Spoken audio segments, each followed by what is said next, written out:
Wait, it hasn't been upgraded yet, though. And again, we do have that advantage of, if more guys are around, more damage.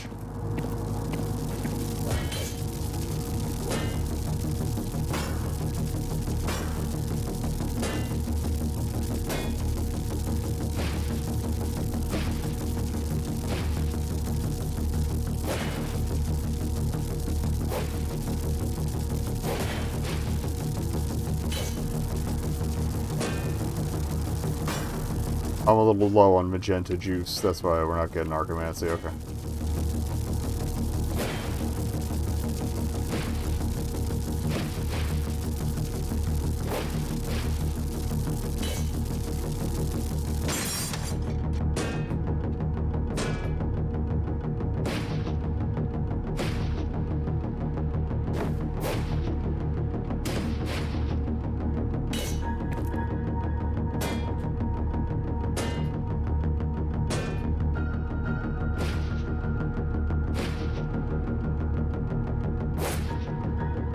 So I'll take that rather than get the rollback.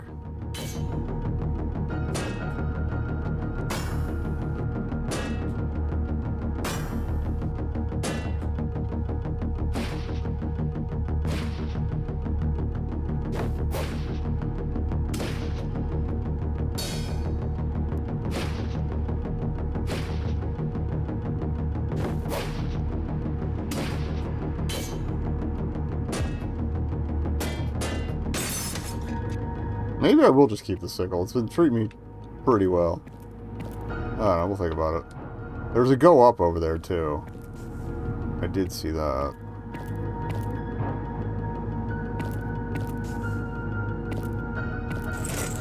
Tungsten. Perfect blocks increase physical defense, however standard blocks will reduce this bonus, yeah. I'm not risk rewarding that hard on my own ability to block.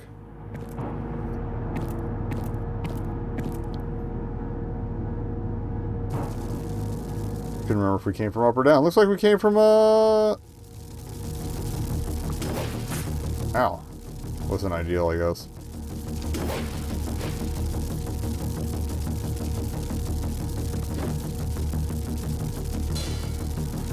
I need him to get back in the zone there.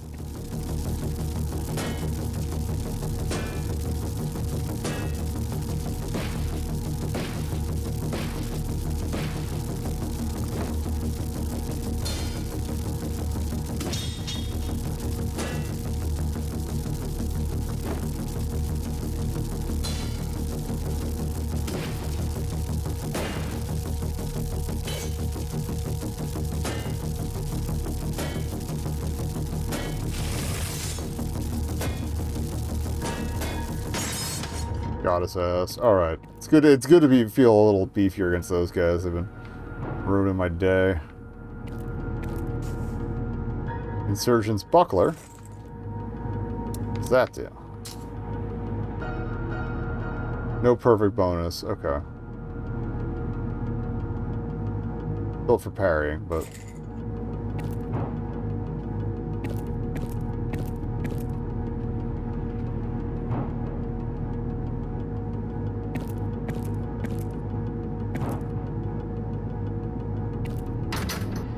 Okay, that's just a quicker way back.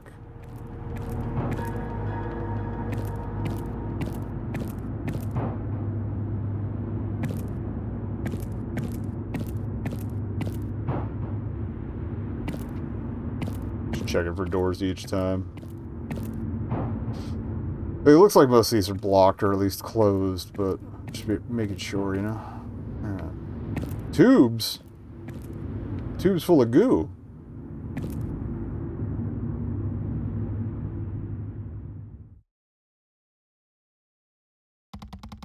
There was a small pile of message cards atop a long table. I picked one up that looked functional and quickly slotted it into the message reader, watching the green characters slowly fade in. This is my report on the last of the specimens you provided me. I'll be elated beyond belief when I can wash my hands of this vile work. Simply put, they're dead. Not a single infant lived longer than a few days after introducing the gene, just like the others. That's what I've been telling you for months. Nothing about the potency of the embryo's existing gene going in improves their viability. It's impossible. We can't supplant our children with stolen genes. I care not what political implications this has. I'd like only to be left out of the senseless killing of so many children. I know, of course, what you have planned for me now. Don't trouble yourself. There's no need to send the vanguard to my cell. When you read this, I'll be gone already. The freedom fighters gave me an ultimatum last night. I'm to join the cause, or they'll kill me. They intend to storm the upper strata, throwing body after body at the terminal until they break through. I would be just another piece of fodder in a losing battle. But I intend to go willingly, you see. Given the choice to die at your hands, no longer useful in the carrying out of such inhumane and depraved acts, or die cut to pieces in the small hope that we might end this oppression. At least the latter might redeem some modicum of what I've done. Farewell. Kudos for going out on your own terms. Arum doesn't seem as thrilled by this. Maybe the place everybody went wasn't so as better as you thought, kid. Okay.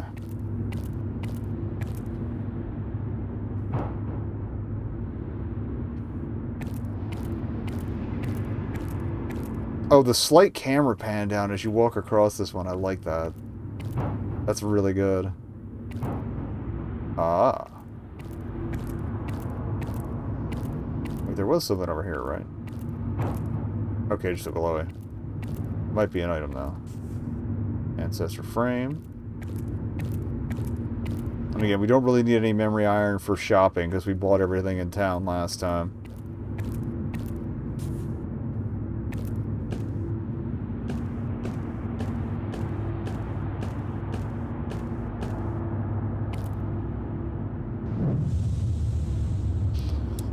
Okay, give me a little more penitence. A little more insight. That might be, that's probably as far as I can go.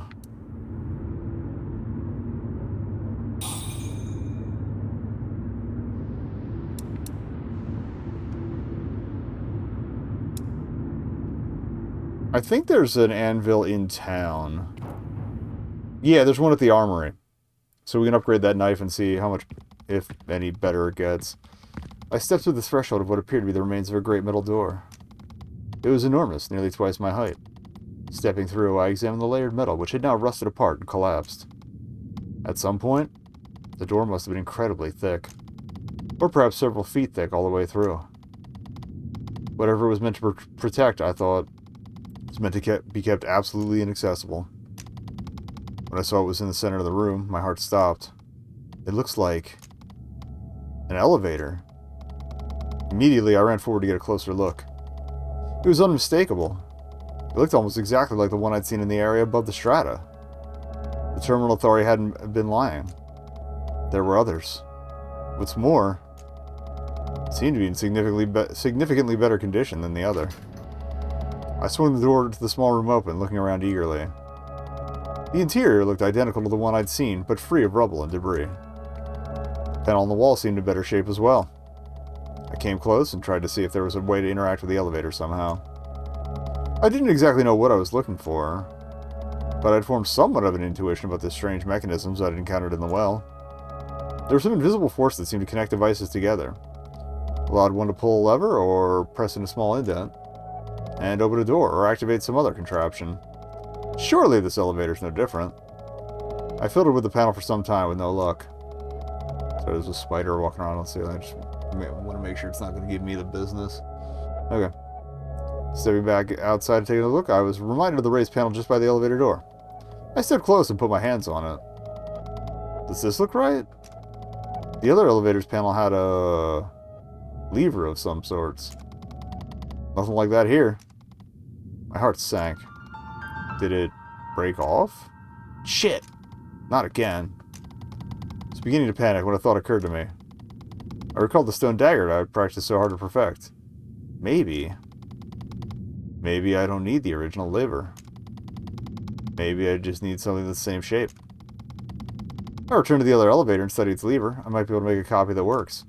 Quickly, I pulled out a scrap of paper and charcoal stick from my bag and made a sketch of the panel. Noted down the rough dimensions of the indent where the lever was supposed to fit for later. The other elevator is quite a ways up from here. Suppose I'll return to the surface and make a sketch of the lever itself on my way back. I'll perform the archimancy tonight, and then return tomorrow to try it. Yes, this will work.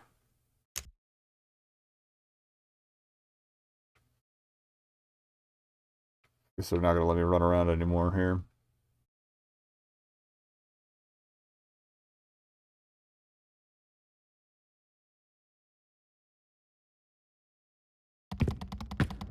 Climbed the stairs to the second floor of my home, heart beating out of my chest.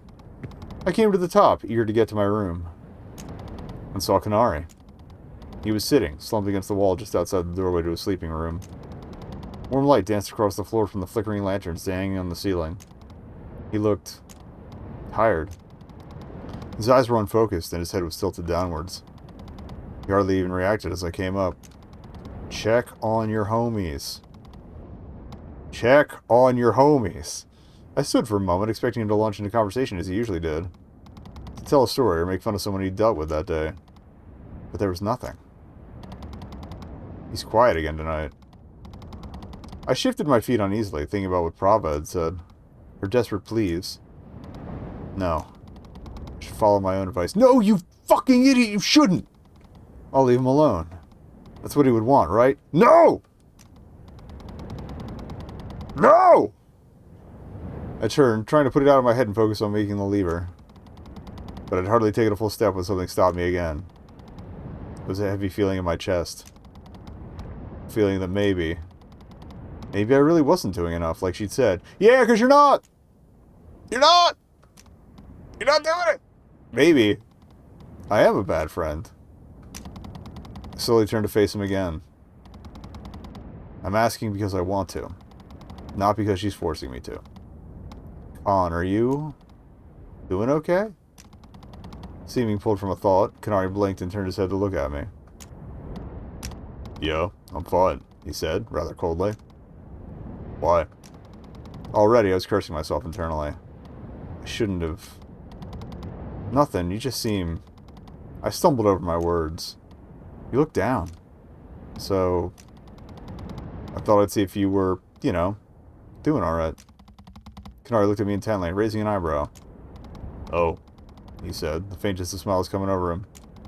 I get it. This is coming from her, right? She sent you to talk to me. Shit. I shook my head emphatically. Shit, that adds up, he continued, almost chuckling. I thought you'd been acting weird lately. I cut him off. No, Khan, I began, forcing as much conviction into my voice as I could manage. Nobody asked me to talk to you. I have no idea what you mean. Kanari's faint smile faded. Seriously? You're gonna lie about it? He asked, sounding offended. What for? We're friends, right? I know it was her, Aram. It's so obvious. Everything stays between us. Just tell me what she asked you to say. Couldn't keep his gaze, so I looked away, shaking my head once more in denial. Kanari let out a long, slow breath. Whatever, he said, looking straight ahead. You know what's awful? I'm not even a little bit surprised she would resort to something like this. She has her hands all over me. I can't do anything without a damn lecture. Kanari rested his head on one hand. Let me tell you something, Aram. You know how I am. I'm lazy, rude. I don't take anything seriously. It's not because I don't care, or it's like, below me. Kanari smiled apathetically. Because I'm just not worth very much. And I know it, too. Ah, God, he's got a case of Protestant work ethic. Whenever I think about doing something. I mean, really trying at something. Giving it all my effort, you know? I remember that.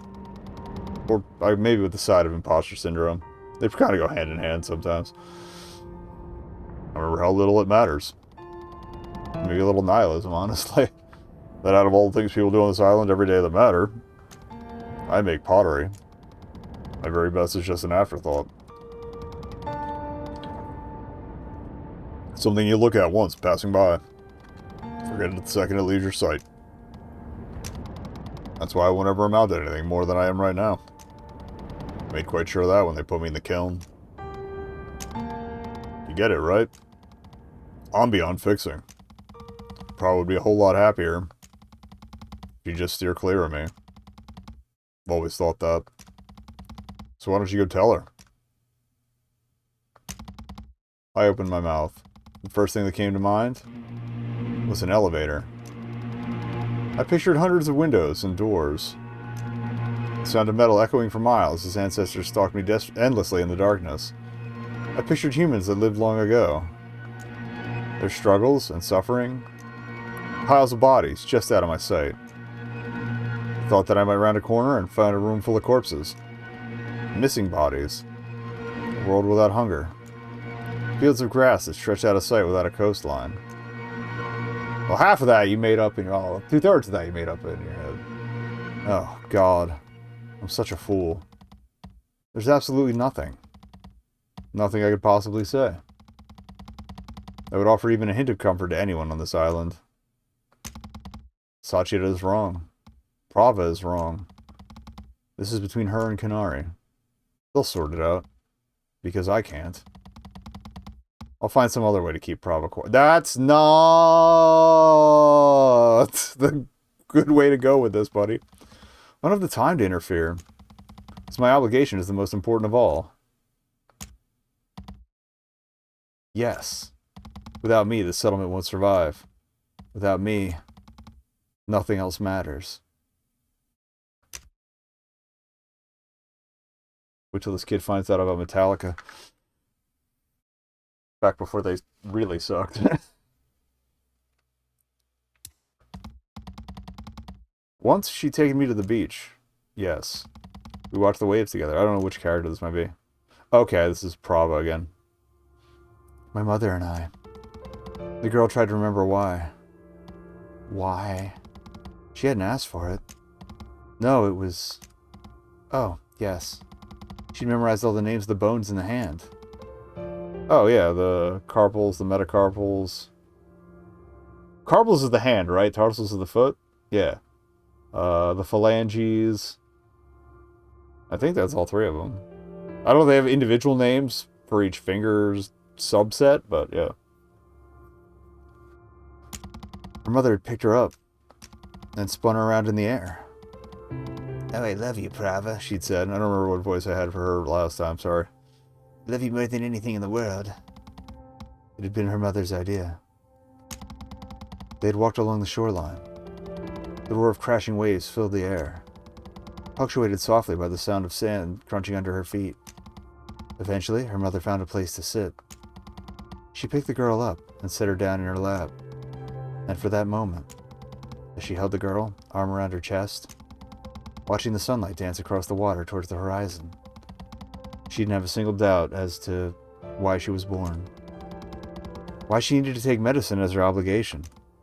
None. It was all for that. Are you almost done? Kanari was resting his head on his hand, leaning against the table to the girl's left. Arab and Sachi are waiting for us. The girl shook her head, scratching away at the papers lying on her own.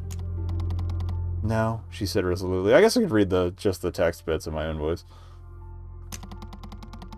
I need to take down the rest of the diagrams. If I don't do it now, I won't memorize them. Kanari nodded slowly. Prava, he began. Do you really like it? Medicine? The girl kept writing, eyes down. Do I have to? Kanari went quiet for a moment, thinking about his reply. No, I guess not. He chuckled. Why put so much into it, then? You must stay late every day. There was a pause in the girl's writing. Her hand wavered. But she quickly continued. There's someone that I... She trailed off. It means a lot to her. I want to make her happy. Kanari nodded, staring off into space. After a moment, the girl spoke again. Don't you have a reason like that? If they say you're unfit, and you have to break your obligation, wouldn't you be... The girl realized she'd been drawing the same line again and again. Upset? Kanari smiled. Well, yeah. Of course. But I'd be upset because I'd really like to become a wound bearer. Maybe it doesn't seem that way. But I really do like it. It's the one thing I'm good at. Oof.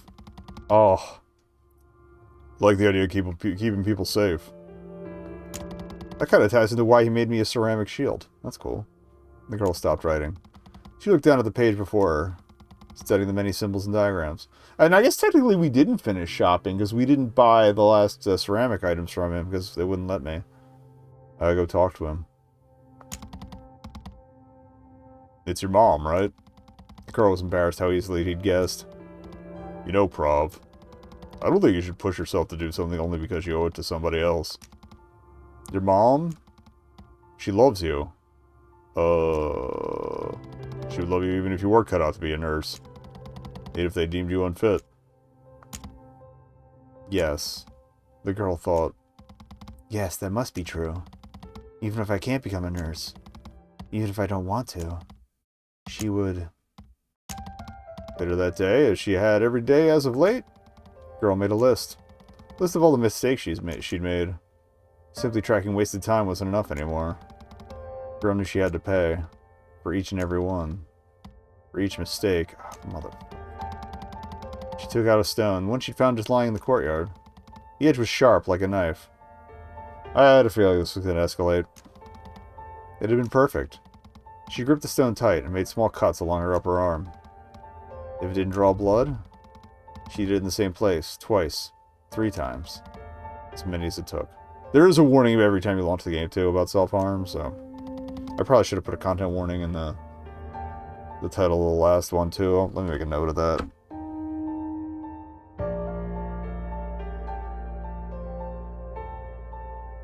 Self-harm warnings. This ep and last. She'd broken a needle stitching, so she made a cut. She'd been last to answer a question regarding throat and lungs. She'd known the answer. She knew it. For that, she made 2 cuts. She'd been distracted and forgotten to take down the circulatory diagrams from the day's lecture. So she'd stayed late. She stayed late to do it, yet wasted away the afternoon with him instead. For that, she thought, she deserved 3. So she lifted the stone again, shaking, and held it just above her skin. But something made her hesitate. Just for a moment, she couldn't bring it to her arm. Yes, whenever she thought of him, she hesitated. Sometime after she'd finished, she stood and leaned against the storage room wall, shaking. She fought simply to stay upright and keep from crying. What would he say? What would he think about her if he knew? Oh, Canary. In those moments, she imagined another life. She imagined somehow becoming a wound bearer instead, so that she could follow him and be by his side. Like, the fixation's unhealthy. But if anybody among these kids would communicate, this might resolve a little better. Maybe. If he was around all the time. Oh. Maybe then she could put down the stone. Put it down and never pick it back up. I really hope she didn't orchestrate the accident. I really hope she didn't orchestrate the accident.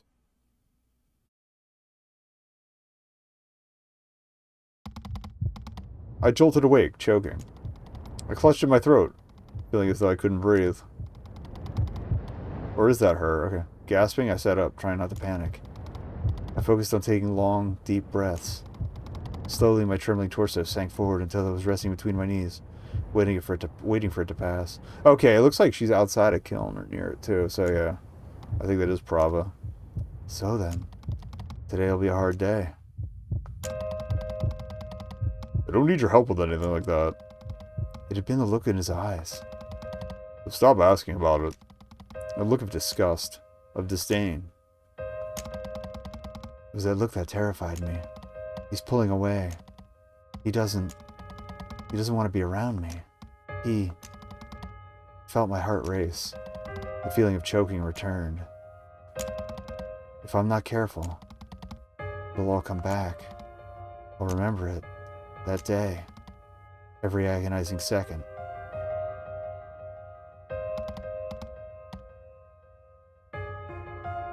Private, honey.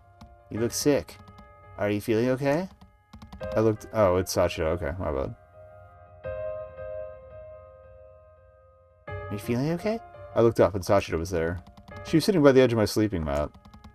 She had one hand tucked under her knees, the other pressed against my forehead. Her voice was soft and tender, like it so often was. I couldn't bear looking her in the eyes. Yes, I said, quietly. I'm fine. I'm sorry if I made you worry, Sachi. Sachi just shifted her weight and frowned, moving her hand under my chin. Prava, she said delicately. There's ever something that's weighing on you. I'll always be there to listen. Just say the word. I'll drop everything I'm doing, just to sit by your side and listen. If it's something you need my help with, I'll do anything I can do. I tried to focus on what she was saying, but it was like listening to someone speak underwater. You know that? That was the question. I nodded slowly. Sachida ran her hand through my hair gently before resting it on my shoulder. She lingered for a moment and then stood, dusting off the hem of her dress. I'm sorry. I need to go, Prava. See you tonight, okay? Sachida watched me for a moment before turning and walking towards the stairs. But after a few steps, she stopped and turned to face me once more. Prava. Prava, I know it might be something you don't want to talk about. And I respect that. But I worry about you sometimes. I worry that you're carrying around something really heavy. It's so heavy that it's crushing you. It's crushing you and making you hurt. I care about you, Prava. You're like my sister. Just think about what I'm saying, okay?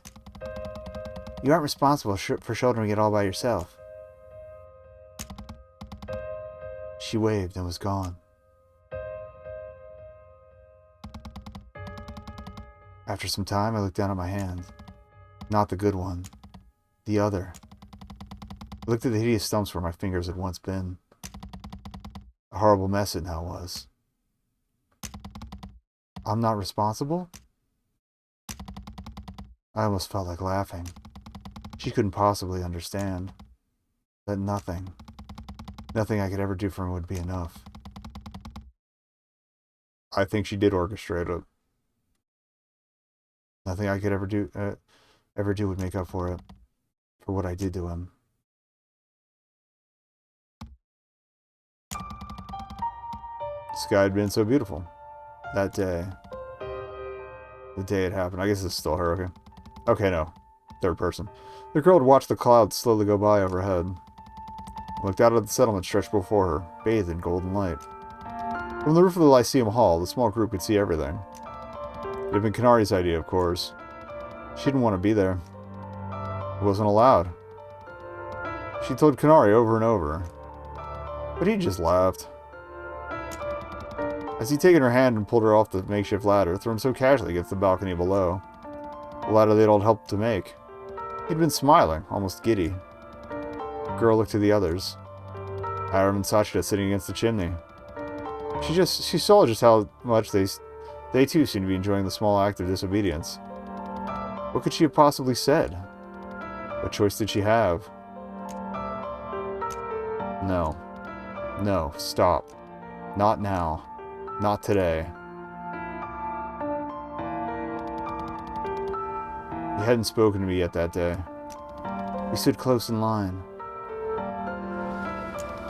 waiting for the day's ration. I wasn't hungry. They're teasing me with it, okay.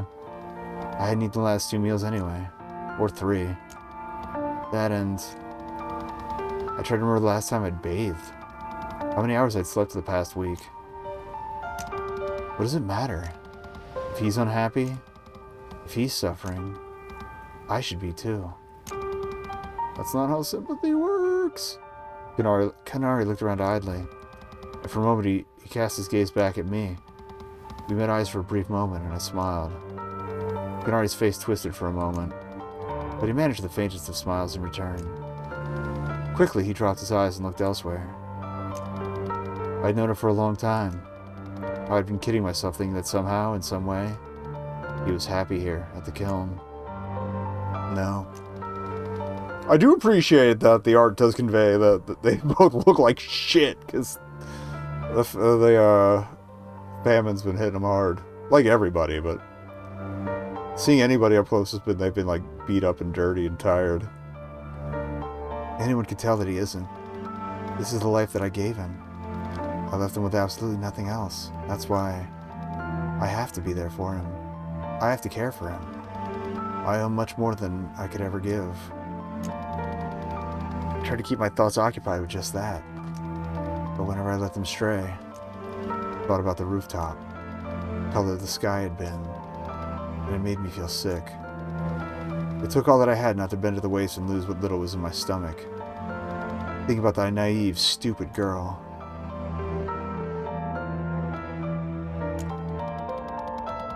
It was the way she'd simply gone along with it. When Kanari had climbed a windowsill, using it as a step to reach the next rooftop, he wanted her to follow. He wanted to get even higher up. Prava, he called, standing by the edge with his hands on his hips. Come on. You should see the view from up here. He'd asked her in particular. That's all it was. With a little gesture, the girl shoved her fears aside and followed, reaching for the windowsill. Maybe it was still an accident, but she yanked him down? All the while, Aram and Sasha laughed somewhere to the side, engaged in their own conversation. Heights had always made the girl nervous, but Kanari saying her name was all it took. All it took to go against her better judgment. Just for the opportunity to be close to him. Oh, God above. I wanted to scream at myself, and tell her to stop. Stop recalling that day under the sky. I bit down hard on my tongue, trying anything I could to focus on something else. The pain made my hands shake. I blinked and saw that I was painting right over work I'd done the previous day.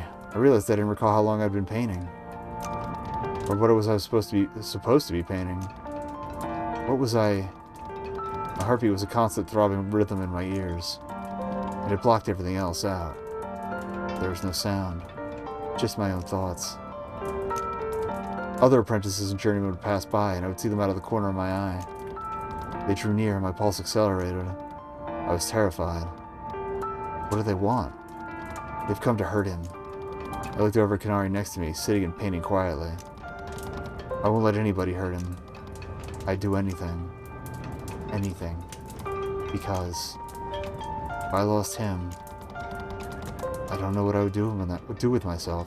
I felt sick again. Does he hate me? What if he hates me? What if he doesn't want me around? As someone who has catastrophized in the past, I kind of vibe with some of this. It suddenly caught my eye and pulled me from my thoughts. My left, Kanari winced, retracting his hand from the vase as if in pain. Without even a moment's hesitation, I spoke. It was like a reflex. If I ever saw that Kanari was troubled, I had to do something immediately. I had to. Khan?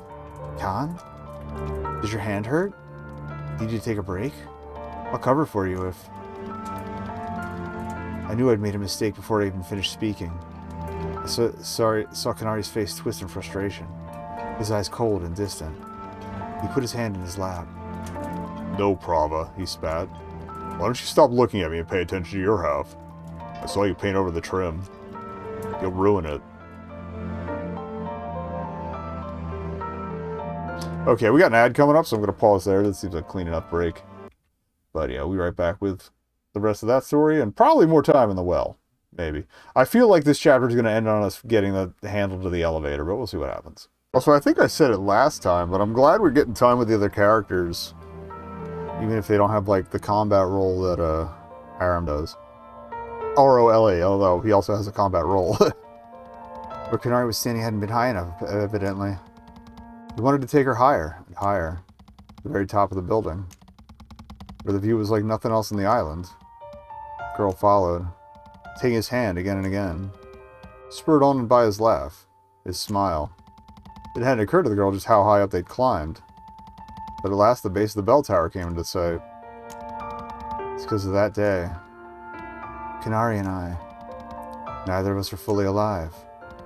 We're missing something each. Or both incomplete.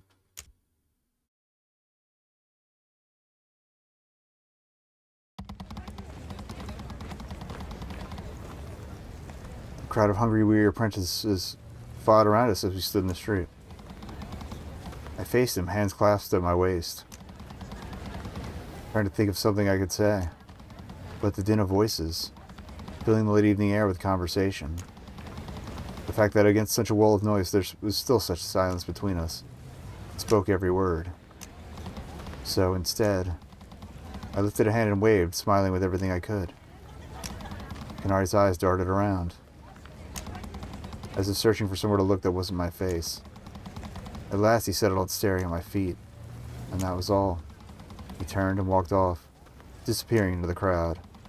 And just before he was gone from sight, he waved over his shoulder. As I stood watching him leave, I knew then that I was the girl on the roof all over again. That girl who'd climbed ahead of Canary, standing proudly on the ledge just above him. She'd been so excited. Her nerves had disappeared. Yes, the roles had been reversed, and now it was her turn for once to extend a hand to him. So he took it, taking one foot off a windowsill below. Uh-oh. The girl leaned in, his weight heavier than anticipated. To balance herself, she'd taken a step backward, onto a loose brick. That was all it took. Oh, fuck.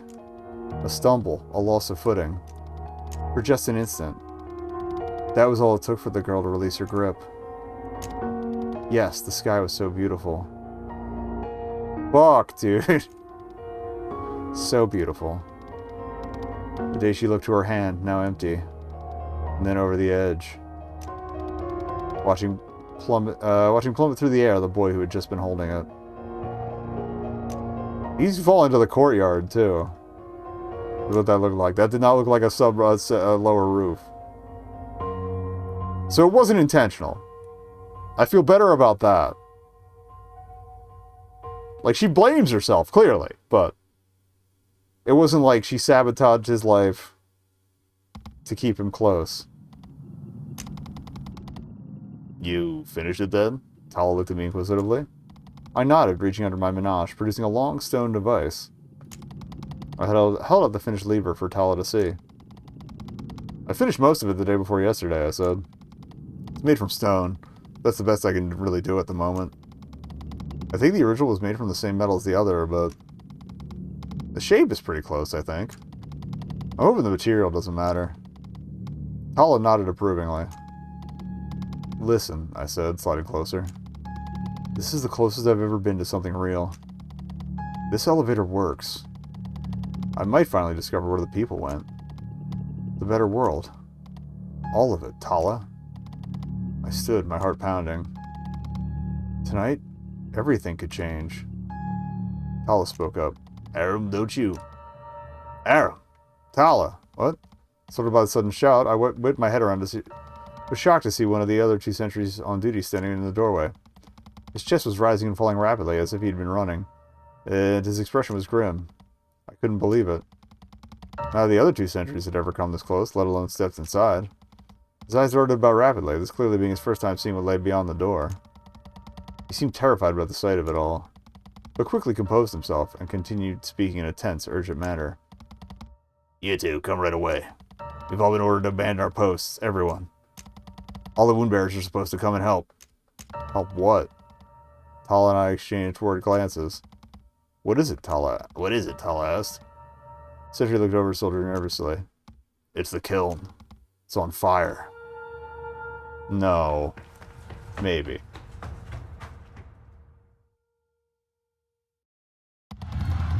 They were shouting, screaming, and the sound of footsteps rushing about.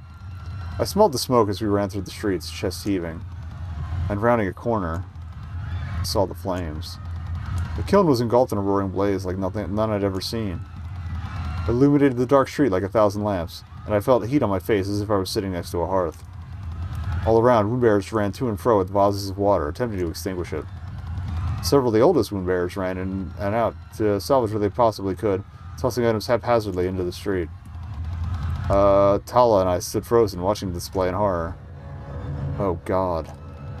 Dread came over me, and I began desperately searching for anyone I recognized. Where's Canary? Where's Prava? I spotted my father shouting orders to a group of wound bearers nearby. Holly gave me a severe look and ran off to help without a single word. Shaking myself off, I began to follow, realizing putting it out came before anything else. I took a step and then stopped dead in my tracks. Out of the corner of my eye, I saw a figure kneeling alone in the middle of the street, staring at the blaze with wide, terrified eyes. One hand hung limp at his side, and the other clutched a cane tightly. Canary. Spinning on my heels, I ran to him. Coming close, Canary slowly turned to look at me. His face was twisted and pale. Before I could say anything, he began muttering. It was just a joke. Oh, so it was his fault. It was supposed to be a prank. I didn't mean it. I didn't mean for... Between his hoarse whispering and stammer, I could barely make sense of what he was saying. Just then, there was a swell of voices nearby. It sounded like shouting and arguing. I swung my head around and saw a group of people rapidly approaching Canary and I. They were kiln workers, spearheaded by an older man with a furious expression. The kiln master. They stopped short, and I found myself standing between the group and Canary. That's him, Master, the cripple, one shouted, pointing an accusatory finger. I'm telling you, I saw him. The kiln master looked at Canary behind me with scorn. Another chimed in, pushing forward angrily. I saw him too. That bastard snuck back in after hours. He must have done something. A third voice, more vicious than the last, cut through the commotion. There's no doubt, Master. I looked and saw that it was the very same apprentice who'd struck Canary weeks ago. He pointed at Canary furiously. It was the cripple. You already know, Master. He's done nothing but cause problems for us year after year. It's little wonder this was his fault, too. There's no way. It couldn't have been. I need to protect him, vouch for him. This isn't something he would ever do as a joke. I opened my mouth, ready to deny it. But before I could, Canary spoke up. His voice sounded so frail, barely more than a whisper. It was supposed to be funny. Supposed to be harmless. He gestured at the apprentice weakly. I took your apron and a few other things. I hid them. I guess I swallowed hard. I put some near one of the pottery ovens that wasn't cool yet, and they went up. Immediately the shouting began. The apprentices hurled insults. Vile insults. What were you thinking, you fucking idiot? You ruined everything. You know how much damage you've caused? You're wasting meals. And the kilnmaster came the worst of it. Why am I not surprised? You've been nothing but a drain on the settlement for your entire meaningless apprenticeship. Your life is not worth the same as the rest of us, boy. Children of sunlight have no need for a worthless thing such as yourself. And all the while, as the flames roared and scathing, biting voices echoed through the street, Canary sat, head hung low, and took it. He just sat, perfectly still. Eventually, the kilnmaster looked to me with a wild and furious expression. You then, wound bearer, take the cripple into custody. We have every reason to believe this fool maliciously started the fire. Me? Even having heard the confession from his lips, I still couldn't believe it. How can they? With so little evidence. I felt for the weapon at my side, my hands trembling. No, they can't. What will I do? My gut was telling me only one thing. Fight. Fight anything that stands in my way and win. That's not the healthiest mindset, bro. I tightened my hand around the hilt of my blade. But then, there was a voice screaming. Canary! It was a woman's voice. In a blurred motion, Prava came running from the crowd, leaping in between the group and Canary and pushing me out of the way forcefully. Immediately, she looked to the kilnmaster. Please, she pleaded. Please reconsider. Her voice was shaking, raw and hoarse. But please, it wasn't his fault. It couldn't have been. It couldn't have. Suddenly, there came another voice from behind, no more than a whisper. Prava, please stop. I'm begging you, not now. Don't get involved. It was Canary. Prava didn't hear. He would never do something like this, she cried, almost on the verge of tears. You have to understand. Please. Canary spoke again, louder this time. Prava. Stop. Now. Still, Prava continued. Her desperate, hysterical cries pierced the night air. As Prava wailed, all the while, Canari's voice grew louder. Over and over again. Stop. Please. Building in intensity. It grew like a smoldering coal. Cast upon a bed of dry grass. Prava! Tinged with anger. His voice swelled like the very flames of smothering the kiln. And still, as his pleading voice went unheard by Prava, begging and crying for forgiveness, at last, something broke. Canary forced himself to his feet, striking his cane violently against the cinder brick pavement. The sound reverberated through the street, and Canary screamed. Will you fucking stop this already? Immediately, Prava fell silent. She turned, slowly, eyes wide to look at Canary. His chest heaved when he wiped his mouth. Why can't you understand? Why can't you see? You don't owe me anything. No debt. Nothing at all. Why can't you see that I don't want you around? I don't need you to carry my things. To hold my arm while we walk. To fight my battles. Don't you know how much I hate being around you? I can't stand to look at you. Knowing how much life you've thrown away tending to me. How much life you've squandered. It's miserable. I can't bear to watch it continue for another goddamn day. At last, Canary was out of breath. The strain on his voice, now hoarse from shouting, forced him into a coughing fit. The silence that followed was deafening. At first, Prava stood motionless, completely still, but then her hands were shaking. Short breaths became choked, and at last she let out a small, quiet whimper. But, she squeaked out, I have your notebook. You gave it to me. Okay. Arab. I looked up and saw that my father was standing just beside me. It seemed he'd been watching now for some time. He was covered in soot and ash. His face was grim, and he spoke a simple order. Perform your obligation. You know that it must be done. In space of a long breath, I simply froze, staring at him. At Prava, tears streaking her cheeks. At Canary, head hung low.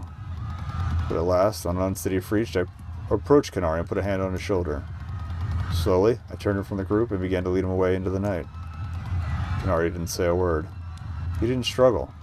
He simply went along with me quietly. As I led him in the direction of the temple where he was to be held and tried for his crime.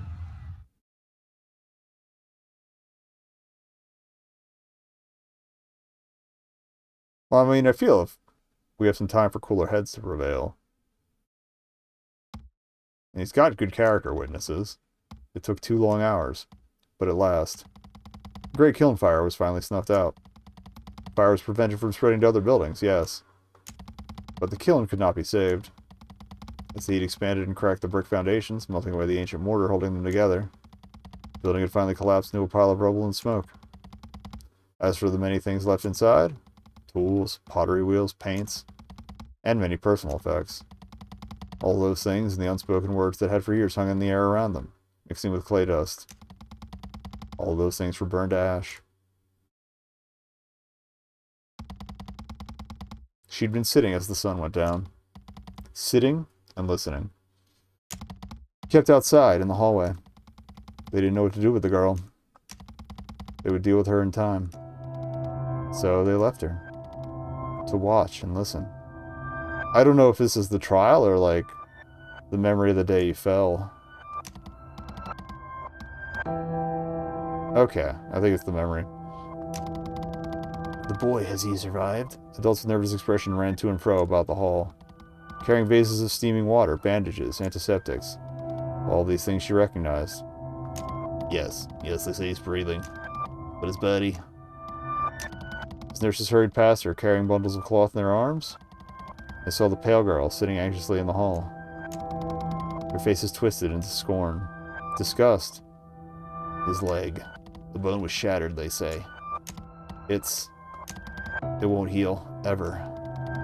Voices swirled all around. To the girl, they were deafening. I'm thinking maybe the fingers were self-inflicted. She tried covering her ears, but she could only block them out for so long.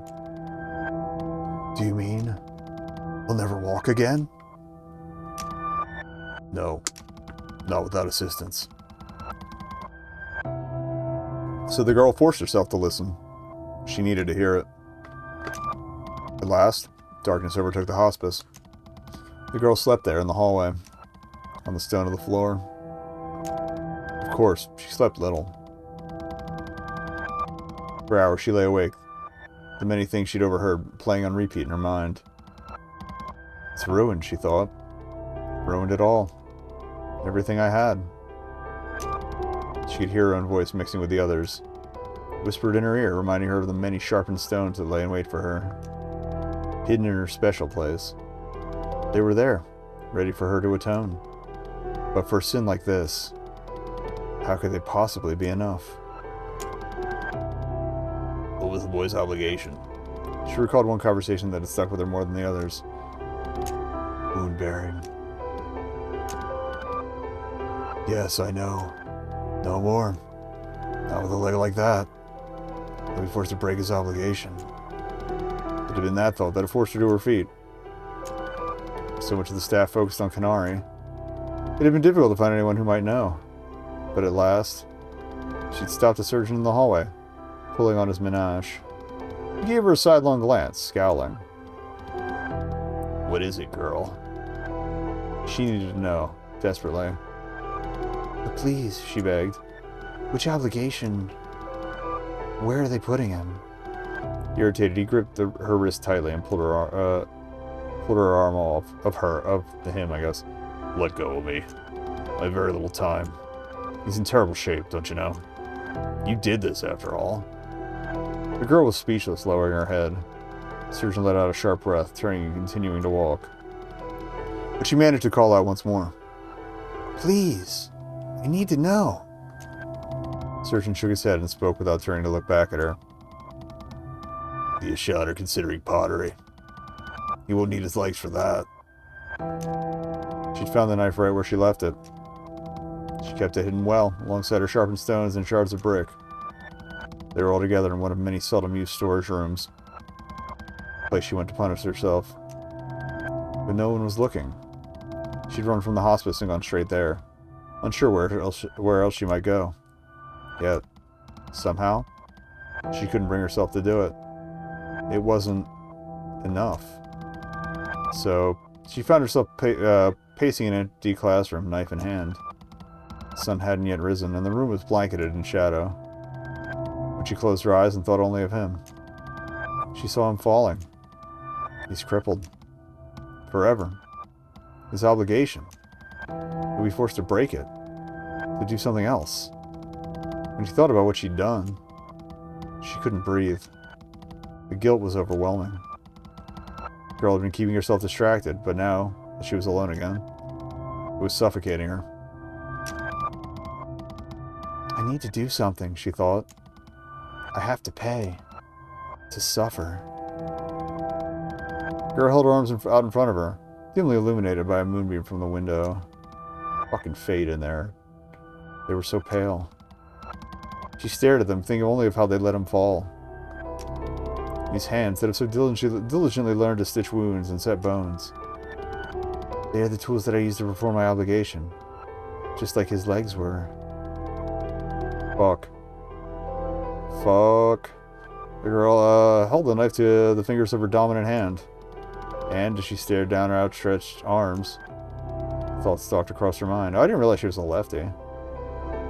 That makes even more sense that she got booted to pottery after losing them. Thought that made her heart pound. What would happen if they were ruined? If my hands were mangled or broken so badly. So badly that I could never stitch right again. Then, would I be forced to change my obligation? Just like him?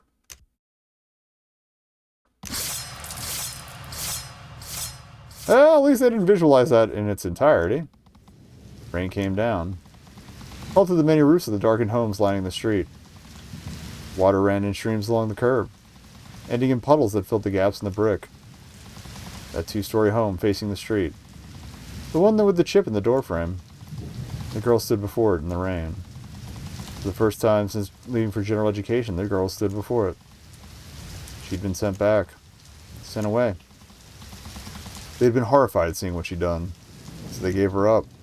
Perhaps out of pity. Sent her to the only place she had left. The girl felt her cheek. The punishment for harming one's own body. The precious gift from God, which each of us had only one. It was severe.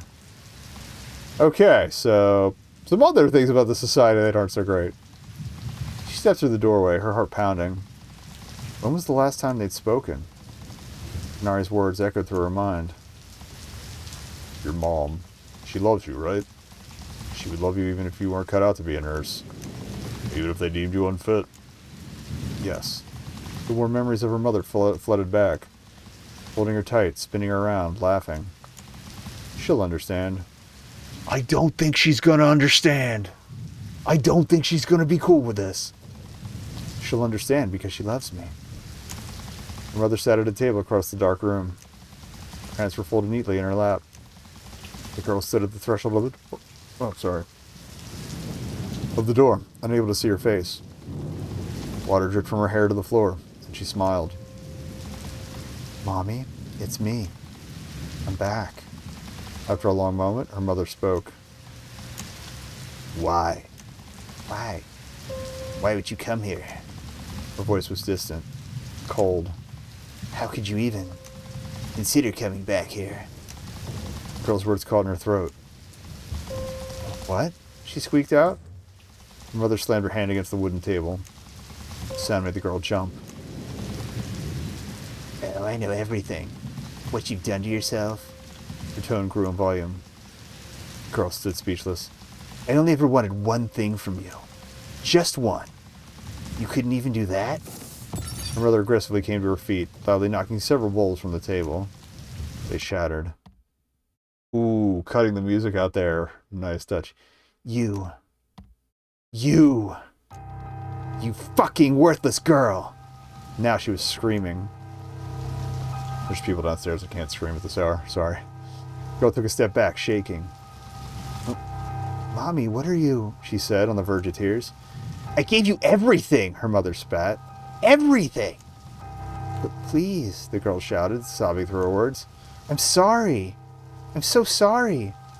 Tears streamed down her bruised cheeks. Outside, the wind howled. And all the while, her mother screamed, ignoring her pleading. Obscenities. Threats. I love you, the girl cried. Please let me stay. Mommy, I'm sorry. I'm so sorry. But her words were washed away with the rain. Get out! Her mother screamed. Get out! Get out now! And then, there was a rush of air. So it was the girl's final memory of her mother and her childhood home was being struck with a leather-bound book aimed at her head. Oh, Canary. He lay perfectly still in the hospice bed, eyes closed. The girl stood over him, watching him sleep. That boy, lying broken in the bed. The girl knew, standing there. He was all she had left. All she had in the entire world. For him, she would do anything. She had to repay the debt she owed him. To atone for her sins. If it was for Canary, yes, she would follow him to the end of the world.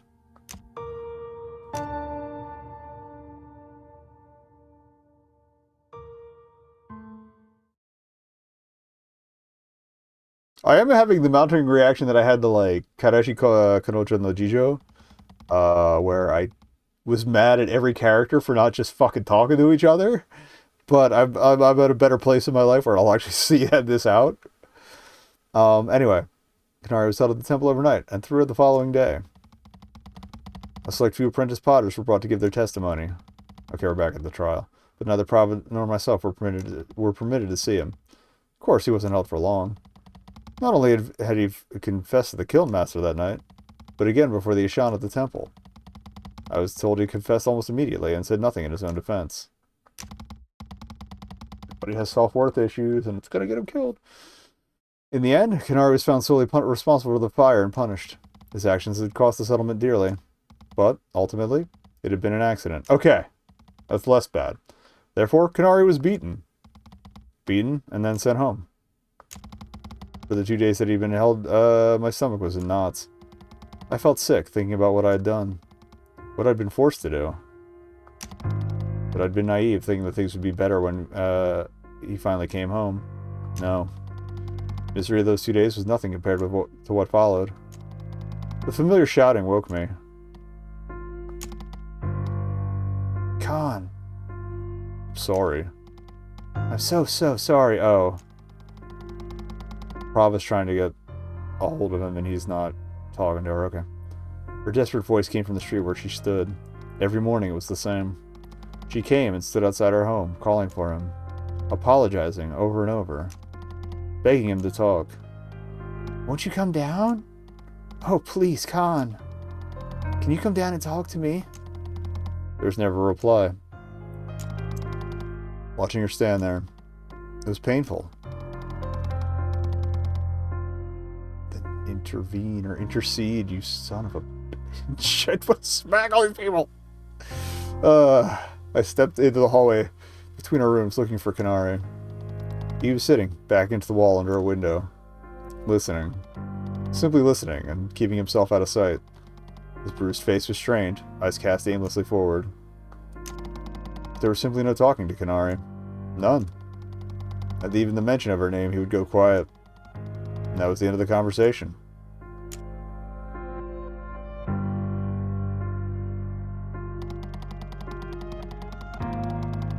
Many journeyman wound-bearers had been diverted to clear the debris left by the kiln.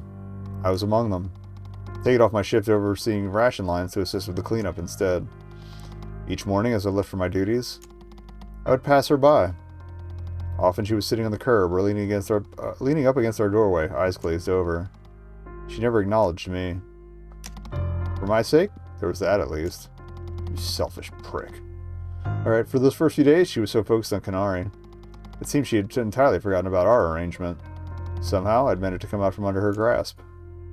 Bruh. I feel like that should be, like, your third or fifth last concern right now. At first, she came only in the mornings. When it was clear Kanari wouldn't see her, she left. But as the days went on with no answer, not a single word, she spent longer and longer, just waiting for him to come outside. Hours. It became clear she was skipping out on any responsibilities she had at the new makeshift kiln. Kanari often stayed home as well, if just to avoid her. I hadn't gone unnoticed. On the island, the punishment for refusing to work was forfeiting your right to meals, even as meager as they were now. How long it had been since she'd eaten? As I watched her from the window, I noticed just how frail she'd become. Like, I am glad she's not, like, actively suicidal over it yet, but goddamn. I stopped letting Sachita walk ahead of me to where Prava was sitting on the sidewalk. She stopped short, and I watched Sachita kneel and put her hand on Prava's cheek. I saw Sachita's lips move, speaking to her. It was unclear if Prava had said anything at all in response. He stayed that way for a long while. But eventually, Sachita stood and turned to look at me. She shook her head sadly. I just want her to come home and sleep. She hasn't been sleeping, Aram. Sachita leans against the temple stairway. She seemed exhausted herself. The lines of her face creased with worry. This is so cruel. Sachita tapped her fist against the wall behind herself. You really want to talk to you about it? Not at all? I hesitated, but shook my head. No, I said slowly. I thought of my stilted attempts to broach the topic with Kanari. God above. If only I had an ounce of her sensitivity. If I could deal with others. Sachita looked at me for a long moment and then dropped her eyes. I'm sure you've done all you can, she said quietly. Incorrect! Alright. She needs help. We need to tell your parents, Aram. The High Priestess, she'll find a way to get her the help she needs. She's not well. Sasha put her head in her hands. Done all that I can? Yes. No. Extremely loud, incorrect buzzer. Yes, I've...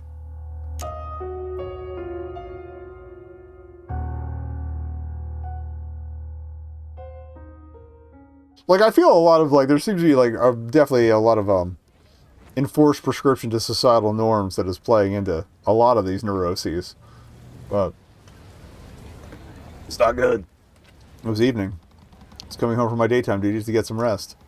Stepping through my doorway, I felt a hand grasp my ankle and I faltered. I looked down at my feet and saw her. Robin tried to grab my leg and pull me back. She moaned. I froze. This is the first time she'd acknowledged me in days. Prava? The sight of her lying on the sidewalk. Up close, it was almost too much to bear. Her clothes and face were filthy, covered in dust. Her hair was in tangles all around her head, and her skin was pale. Quietly, tears rolled down her cheeks as she stared at me.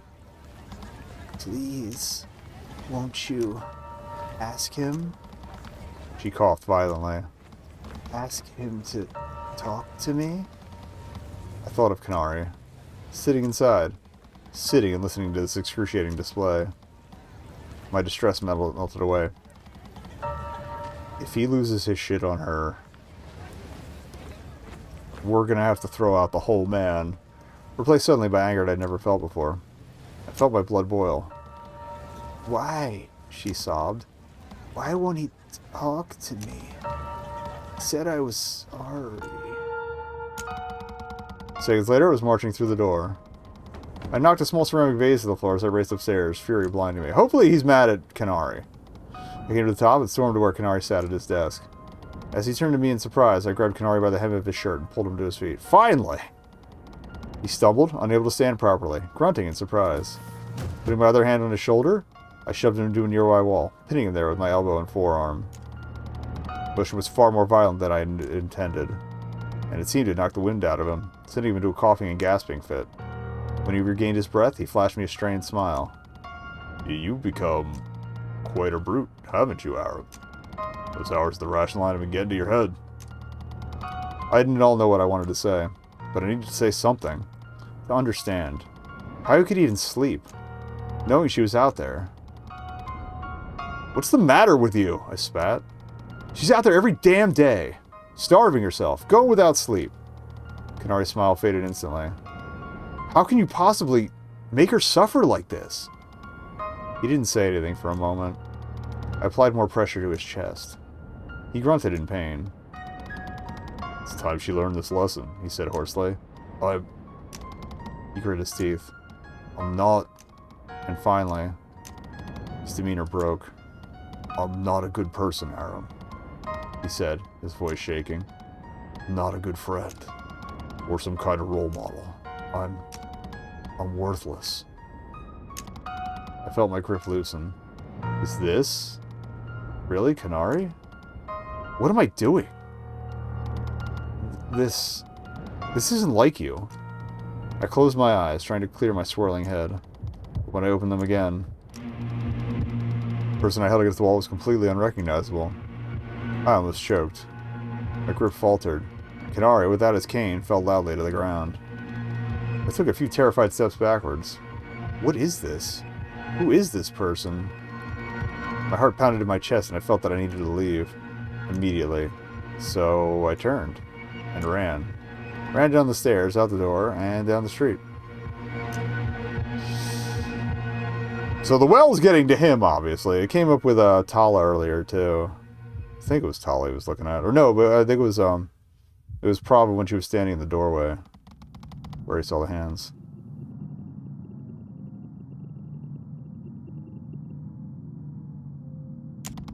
Oh, it's Tala, okay. What's the matter with you? Tala sat against the wall as he usually did, watching me frantically pack my belongings. I didn't respond. You doing it tonight? Pulling the handmade lever from under my menage, I turned it over several times in my hand. Placed it firmly into my bag. My wound kit, water pouch, and the reading device quickly followed. Yes, I said, finally. I've waited too long already. I'm sick and tired of watching this famine tear us apart, Tala. He seemed uneasy. Do you really think you get it working? You find all those people? You find out where they went? We're gonna find out they're already dead. Already I was standing, facing towards the stairway down. Yes, I do. I'm gonna finish this. I began to descend. I'm not coming back to the settlement until I do.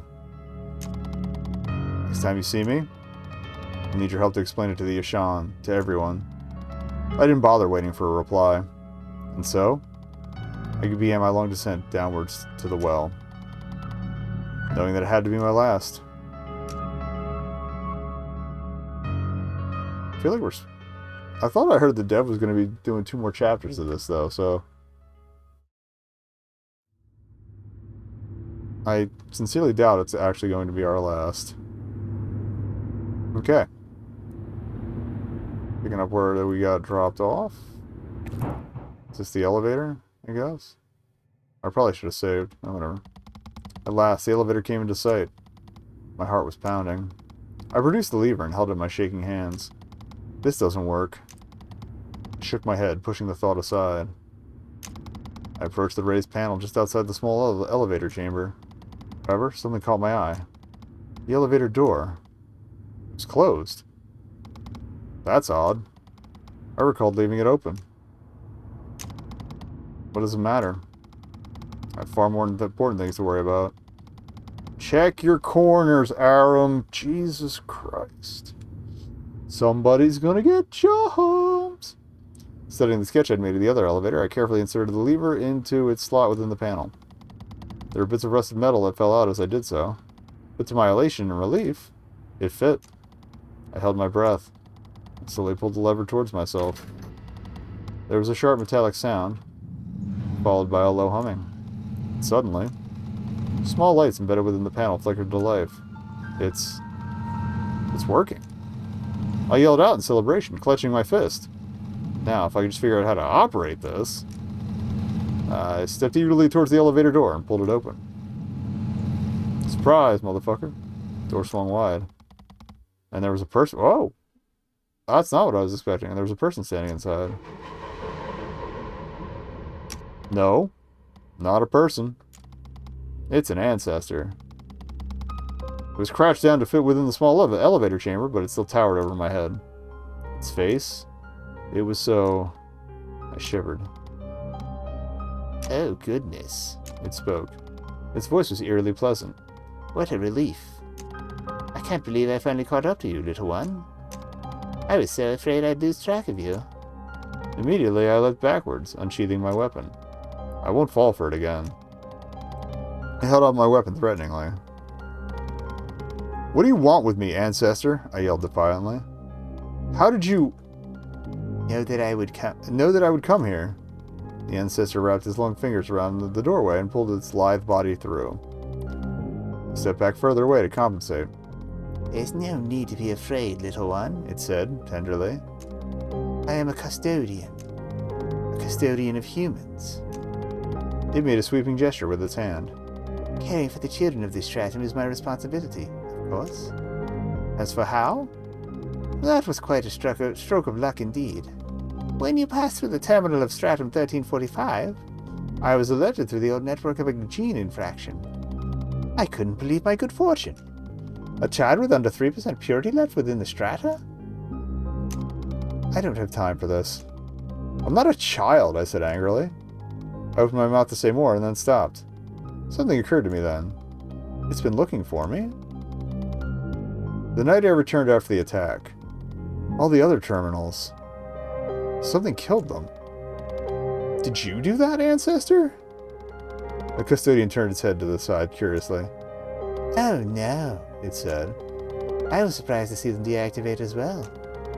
An administrator-level command came through the network shortly after the infraction, ordering other terminals to terminate their logical course. What? I've not seen anything like it for quite some time. I didn't know what to say. Then who? What is this network? I asked, my network dipping down slightly. The custodian put a finger to its chin as if deep in thought. The gesture was uncannily human. It might be difficult for you to understand, child, but it's something that connects us machines together. Those that are able to physically interface with it, that is. It lets us share information. I stared at the custodian blankly. Very few machines can do such a thing in the stratum. Oh yes, that's to be expected here. At this distance from the surface, so few humans even remembered what the network was to begin with. That's great sound design. It made a noise, almost like laughter. Oh, but it's no matter now. I've been following you for many days now, little one. And now that I've found you, I can resume my proper duties once again. I let my weapon fall to my side. At least, this one is harmless. I'm sorry, Ancestor, I said. I don't have time to keep speaking. I need to use that elevator behind you. To go out of here, to leave this place. The custodian turned to look at the elevator, and then turned to look back at me. Out? It said, sounding confused. But this one doesn't go up, little one. Who knows where it might take you? Who knows what's become of it? I nodded. Yeah, I said wearily. I don't want to go up. That's the way I came. The humans that used to be here, they used to go far away. Didn't they? I began walking towards the elevator once again. Just as I was about to step over the threshold, the custodian put its arm out in front of the doorway, physically blocking me. I looked at it, irritated. I'm not certain, the custodian said, sounding distressed. But you really shouldn't, little one. It's not safe.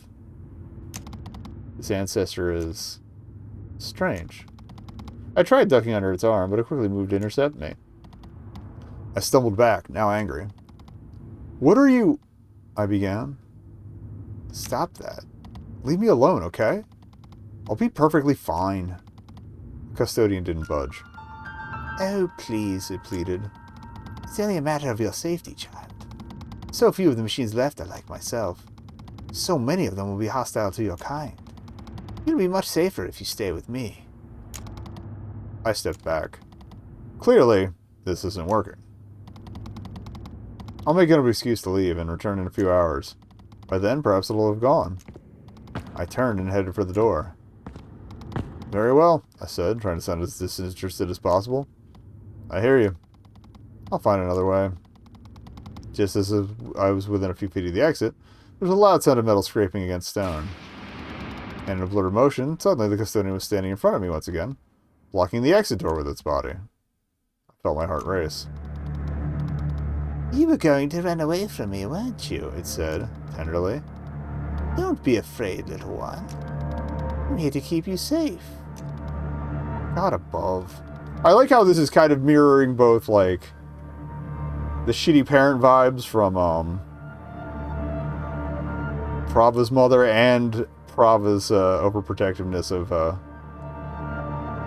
Kanari. It's like poetry. It rhymes.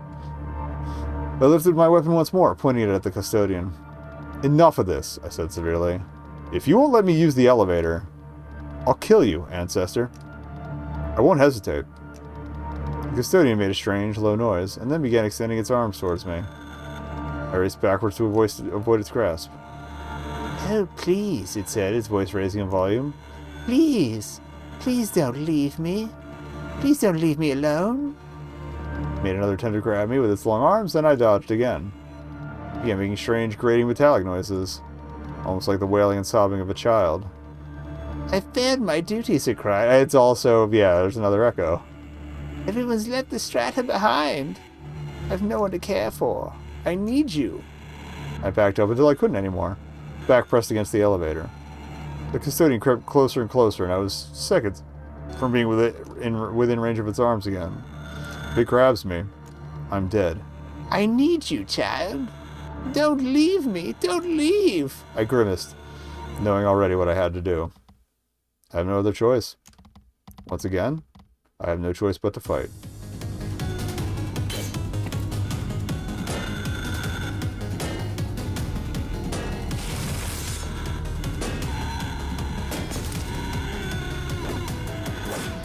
A little early.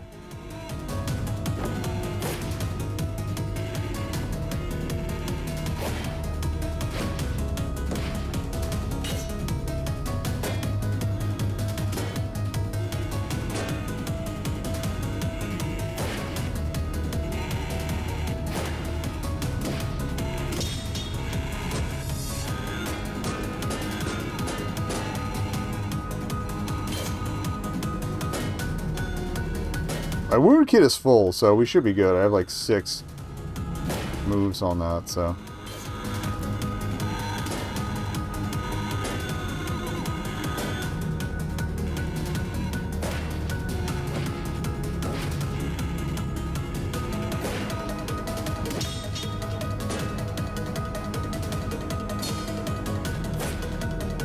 Hit the wrong button.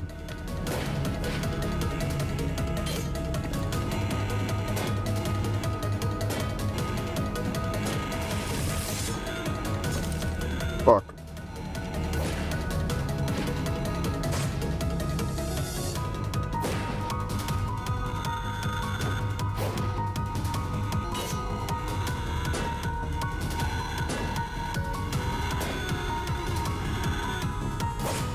I hit it! I guess I didn't hit a direction, so that might be been what hosed me there.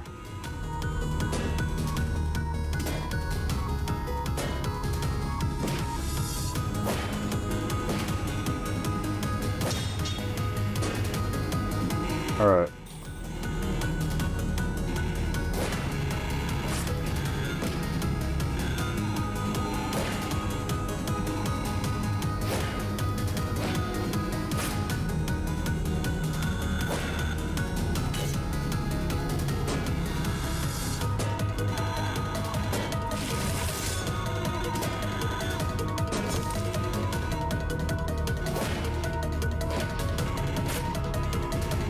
Wait on that last one.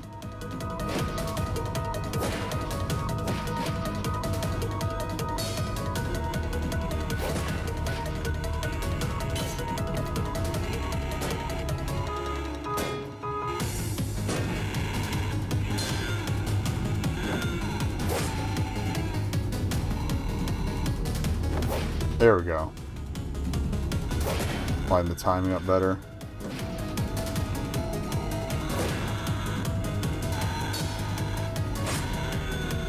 B is blocked, not A.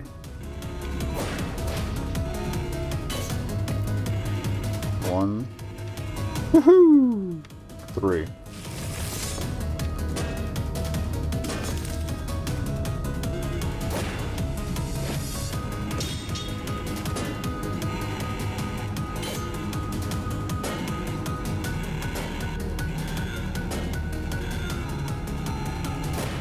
I like having the machine crying in the background the whole time, too.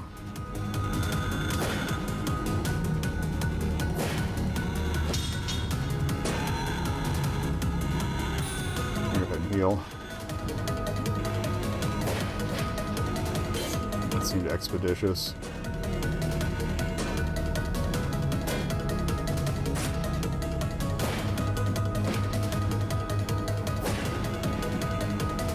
Come on.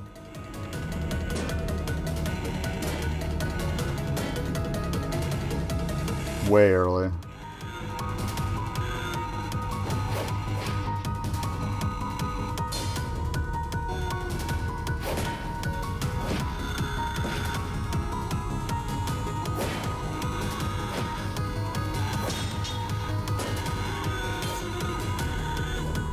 Oh, choked it. But yeah, like another round or two and we should have this.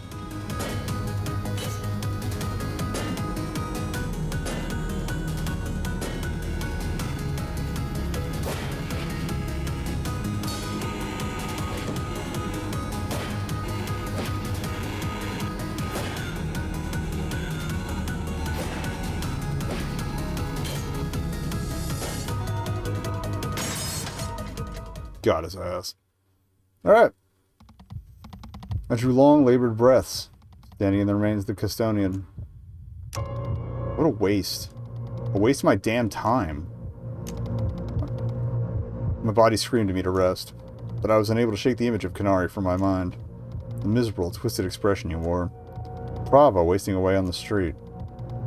When I thought of these things, I forced myself to move.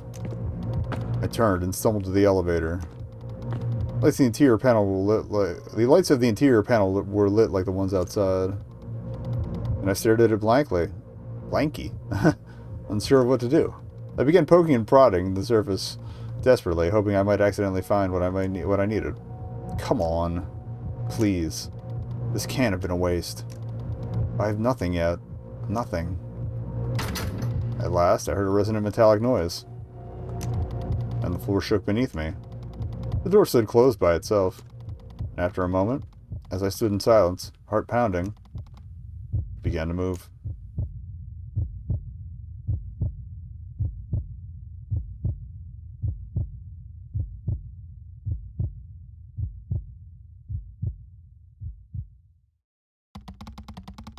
The feeling of motion was like nothing I'd ever experienced on the island before.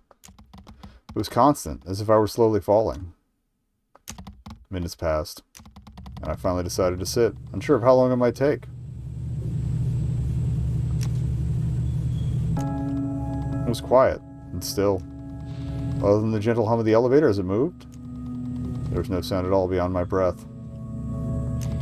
All the while, as I sat, I imagined the world beyond the well that was waiting for me. The place I'd been searching for. There were fertile fields in all directions, stretching far over the horizon. No ocean, just land bathed in sunlight. So much land that we'd grow enough food for 10,000 people. Now, is there a reason fishing's not an option? I forget if they mentioned early on if, like, the seas were just barren of fish, or if there's some other issue, like they just can't do anything with the sea. There would be no ancestors or no ration lines. No hunger at all. No hurt. No need. No well. Imagine Canary and Prava, smiling and laughing. Together again. You're not just going to find a place to do that, buddy. You kind of got to be part of their lives. I watched my life play out before their eyes. Marrying Sachida. Living with her. Visiting my mother and father with children of my own. I wanted to cry. Everything would go back to how it was. It's not going to go back to how it was. This horrible present would become an unpleasant past. The memory of wounds we shared but never dwelled on.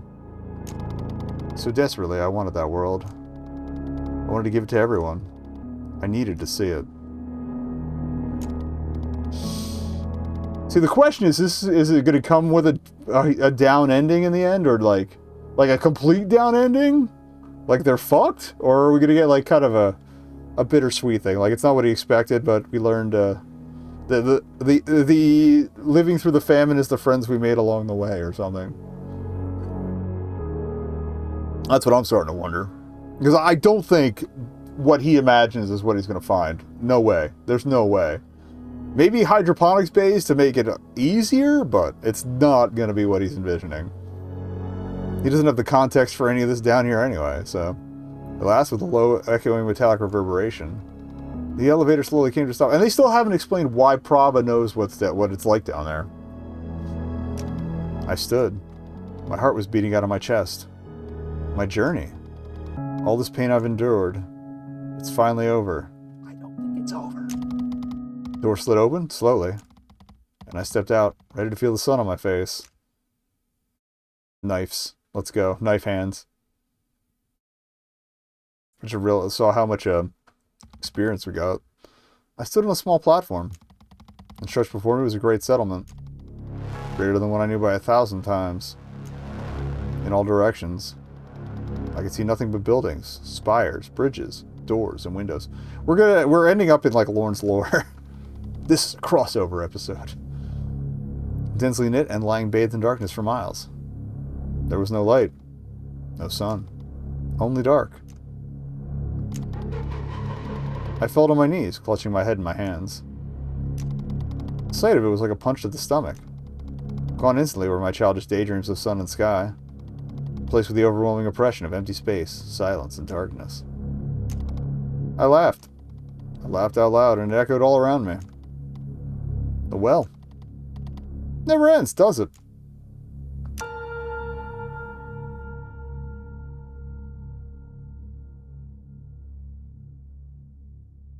Just a single fucking piano key there. Amazing.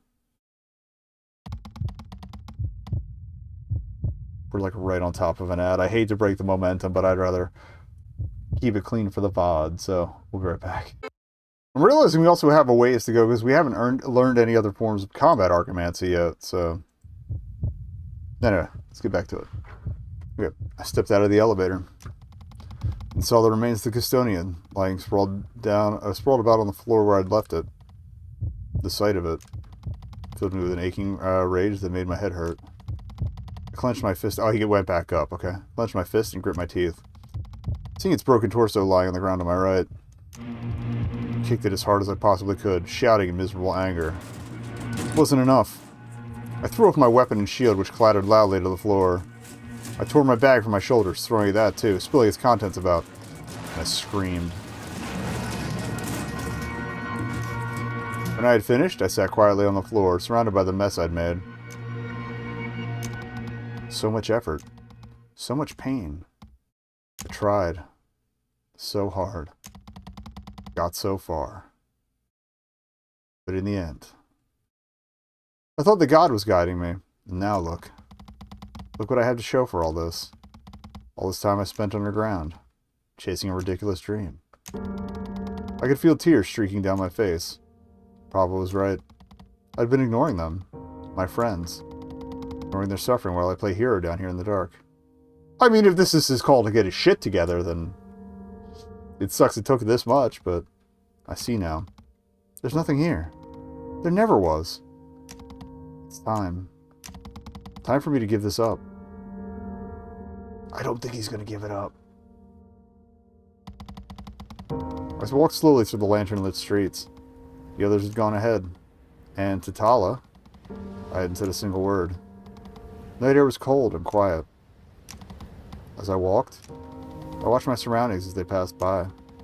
I admired the buildings, the homes and workshops, the island on which I'd grown up. This is where I'm meant to be. Not down there. I recalled my old dream. Becoming a journeyman. Playing my part. All those things I'd wanted so badly as a child. Why was I so quick to dismiss them? Maybe what my father said to me back then. After all of this, it was true. If I just played my part as it was laid out for me, things would get better. That's complacency, though. You got to find a balance, my man. Eventually. Suddenly, someone called my name.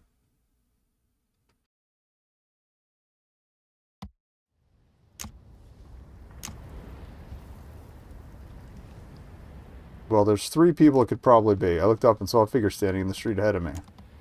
Is that... Prava?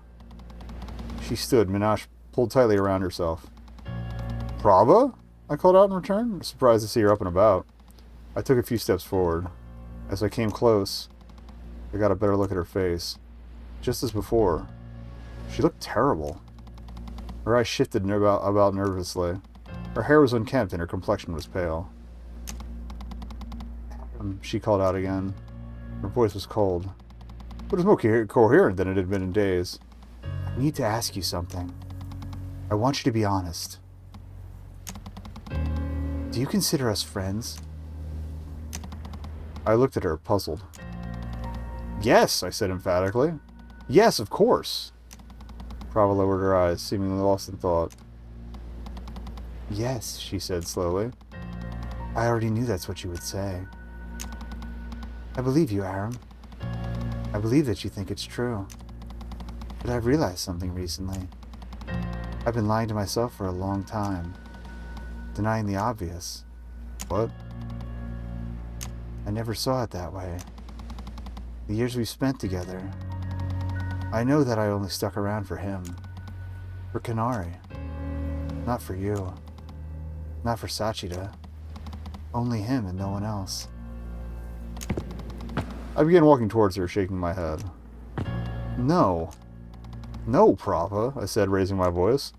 That's not true. I shook my head.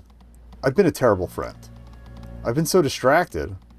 So focused on the well that I've cut everything else out. You're not alone, Prava. Sachi and I, we both care about you. Kanari does too. He just... Oh? Prava said quietly, still looking down.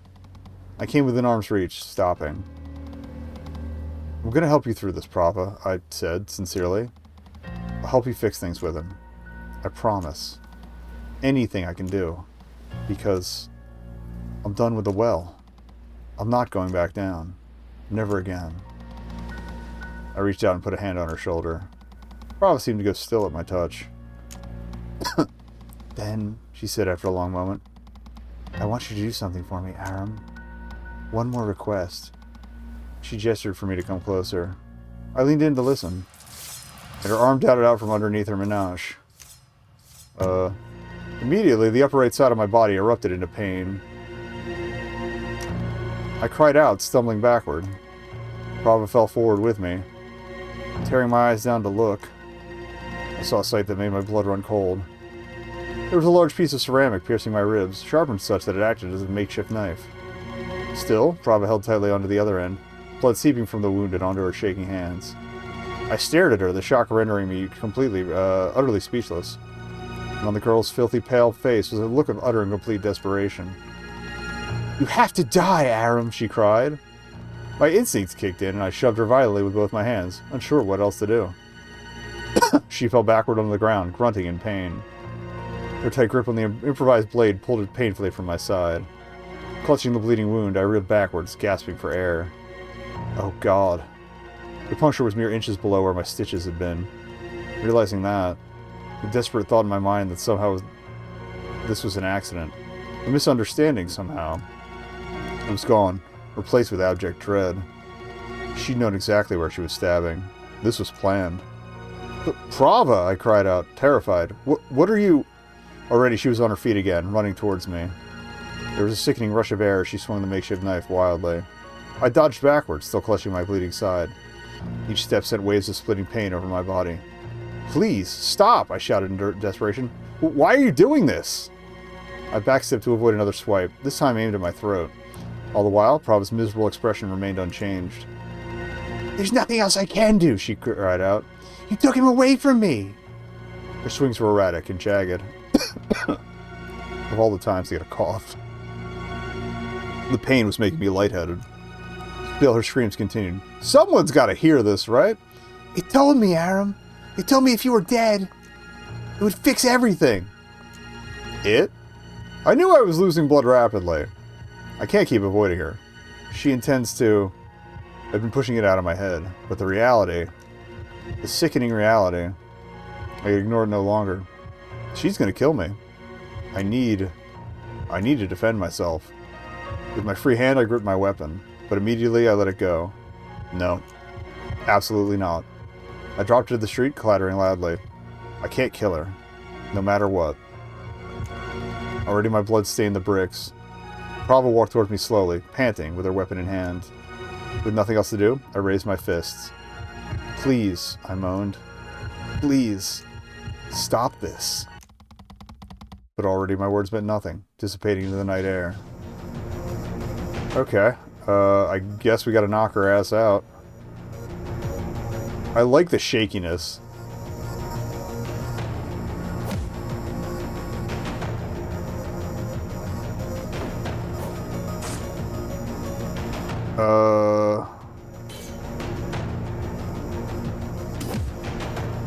We don't have access to the wound kit.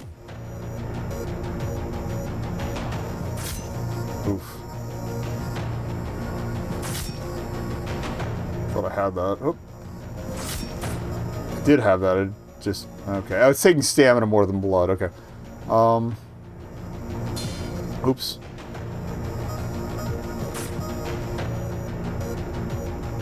She got a free one out of it.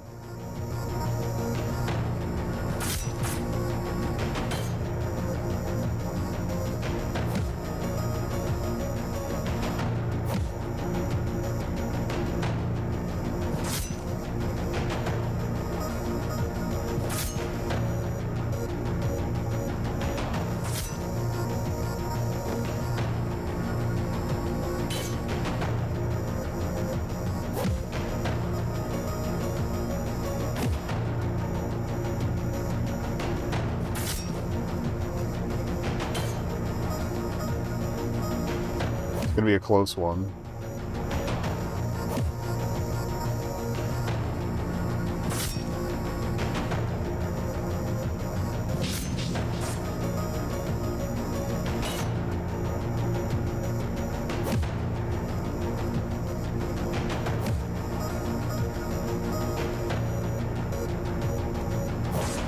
too early.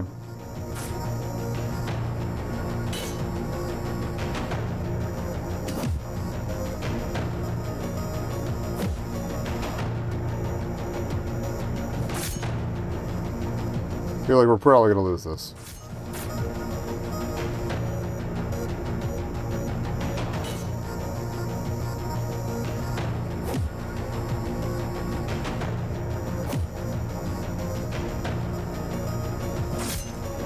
Yeah, because we don't have any... You basically can't afford to take any hits or miss any opportunities. Wait, what? We just walk back to it? Okay. Oh, there's my memory iron. Okay, hope.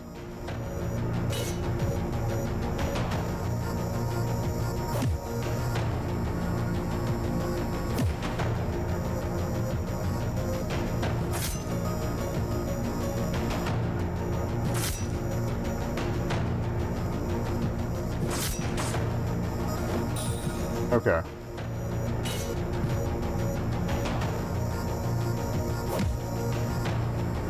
Yeah, I didn't want to lose all that. Okay.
Okay.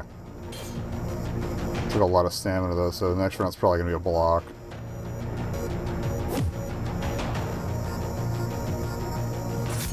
We got her to 2/3 down though.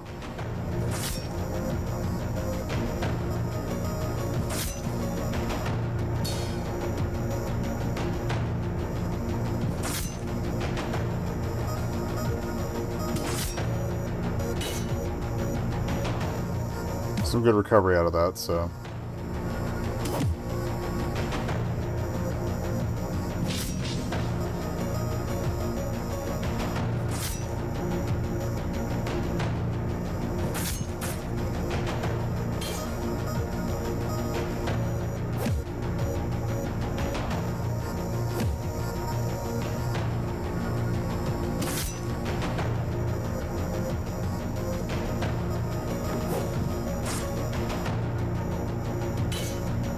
Ideally, we can finish this in the next two.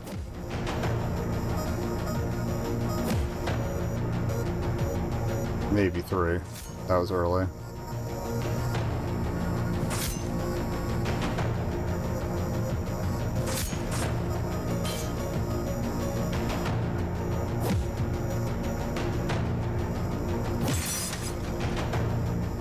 Okay. My fist connected with her stomach. Hard. Prava crumpled to the ground, heaving and gasping for air. She rolled around, kicking her legs in pain and moaning. I stood above her, panting hard.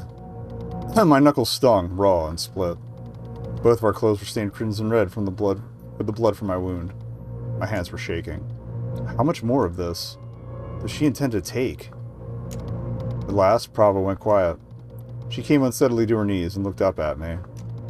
Dropping her makeshift weapon to the ground, she said nothing, and only stared. Her face was twisted, a mix of regret, pain, and at last she grit her teeth and stood, running desperately away from me and into the night.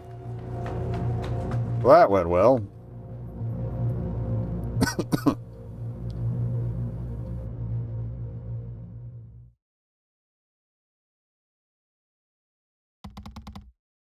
This time around, there was no hiding it. No cover story. I'd gone immediately to the hospice for my wound. I tried to lie. Understood that I did. I tried to protect her. There was nothing to be done. My blood was everywhere. The ceramic blade in her menage had been left behind. Forced my hand. And in the end, it's quickly deducted that I'd been attacked by a fellow child of the sun. The list of suspects became one very quickly. After that night, Prava had gone missing. The search for her began immediately. The island was scoured for any sign of her. But it was 2 days later when she finally turned up. Hopefully alive?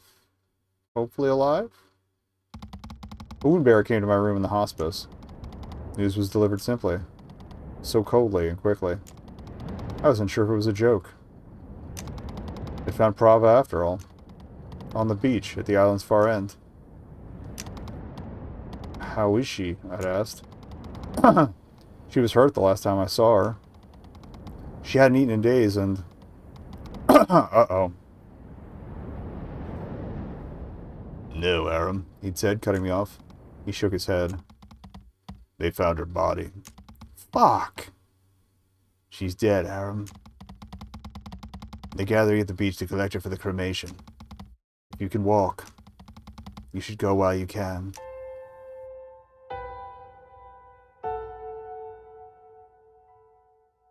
Okay, I didn't expect to get punched in the dick this early. Jesus. I knew there was a chance, but I was like...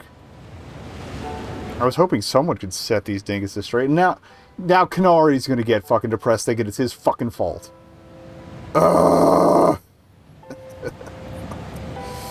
A crowd had gathered on the beach. The roar of the waves seemed deafening as I came close. Pushing my way through to the front. There were many.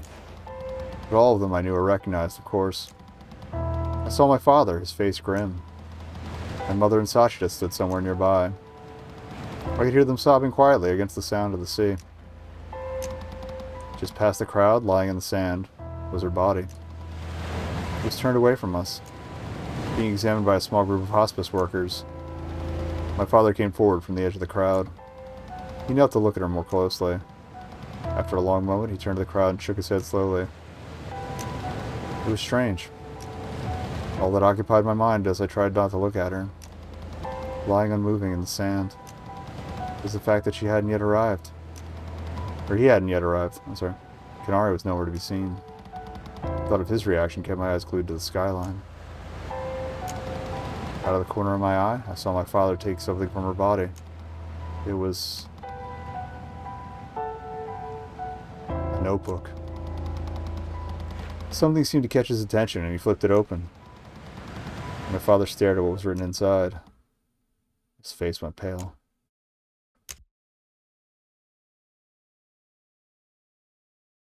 I think, are they going to tell us, or are they never going to tell us? Slowly, as the light of dawn came over the horizon, bloodstained girl... Oh, okay, this is a flashback to the last moments, okay. Bloodstained girl sat on the sand, clutching her notebook to her chest. All she could do was rock back and forth, sobbing, choking out strained breaths. Her injuries ached, and she felt as though she might collapse from exhaustion.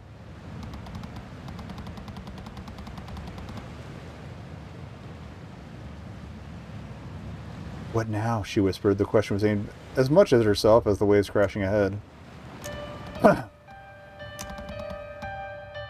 Oh, Prava. Oh. As if in response, a voice echoed her name. She looked up and at the horizon. Perhaps a dozen meters offshore. Okay, so something is fucking with these people.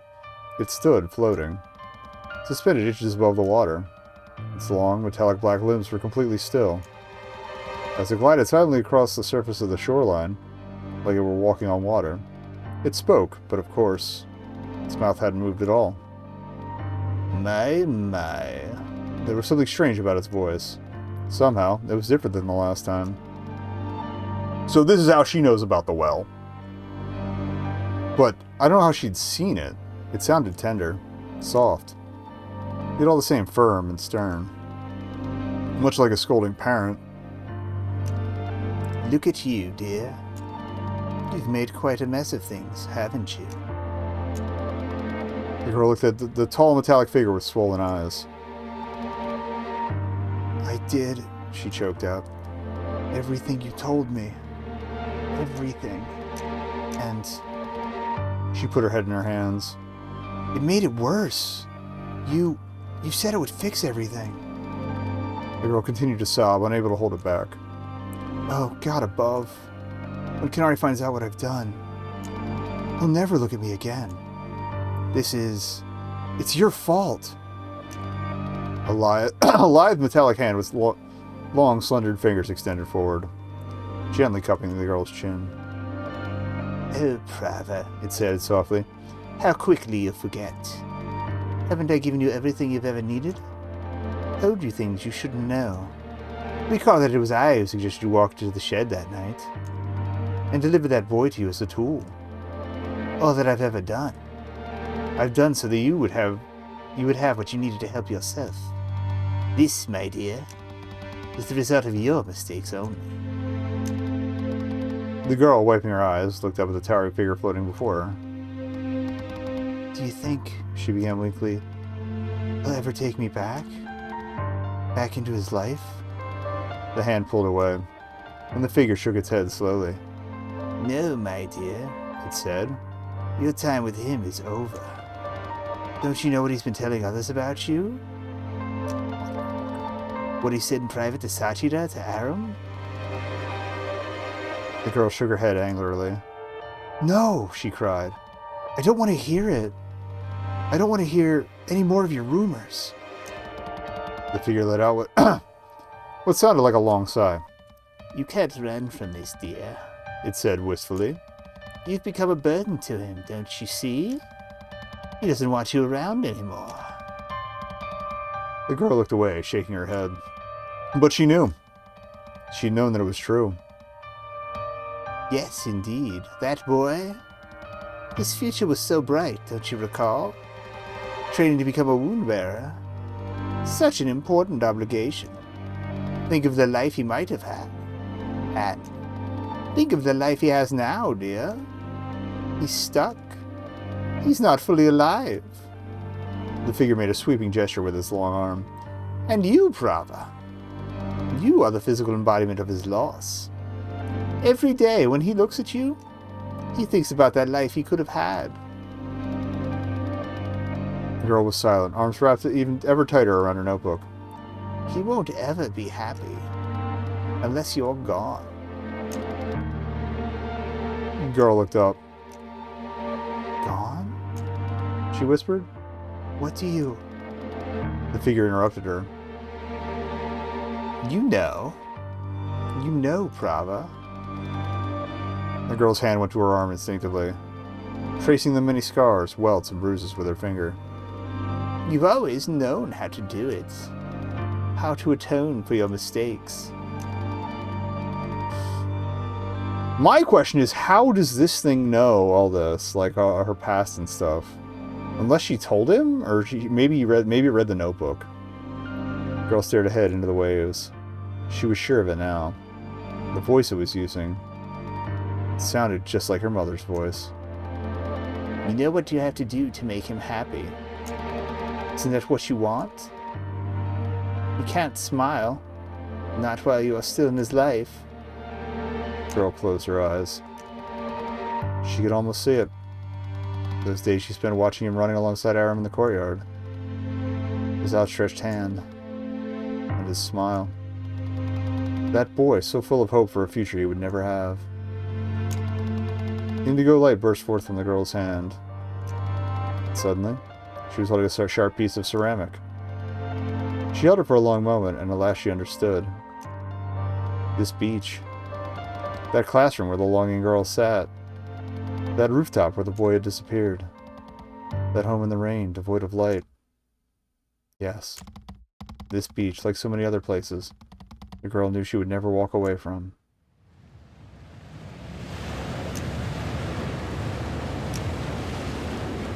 Fuck. So, she took the ceramic knife and brought it to her throat. That's 2 content warnings going in the title.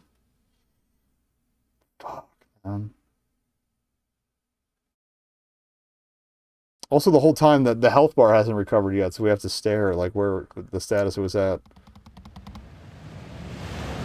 when last we saw her. I don't know how intentional that was, but it's a nice touch. There's a commotion from the back of the crowd. I turned and saw a figure pushing his way to the front. Guess who? My heart dropped. It was Canary. Seemingly unsure why the crowd had gathered. He looked at me, puzzled. But all I could do was stare in return. But then, he turned. Saw what was lying on the sand. He took a step forward. And even despite the roar of the ocean waves, felt as though all was left in a deafening quiet.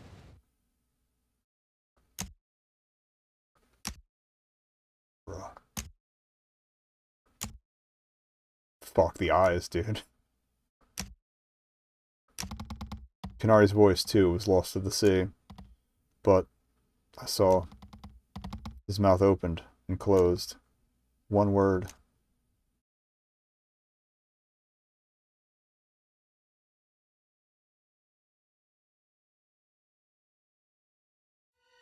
Motherfucker.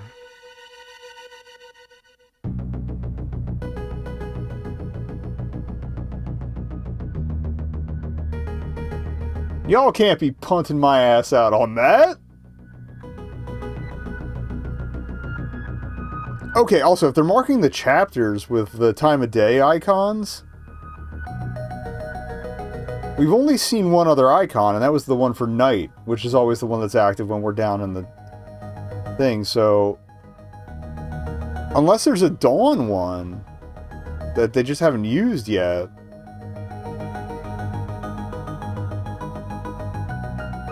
Regardless, fuck, that was amazing. And a little short, less that we had left than I thought, so I guess we'll have to do something after this, but...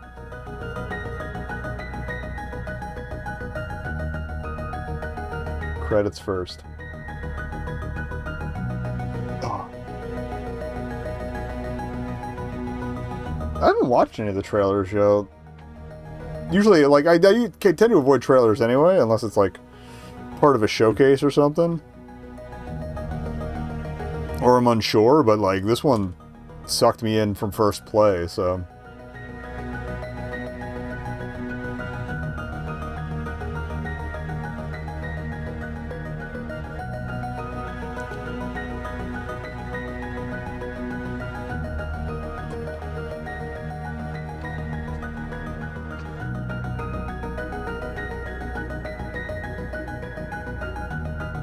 But yeah, I almost guarantee next chapter fucking Canary's at least gonna attempt.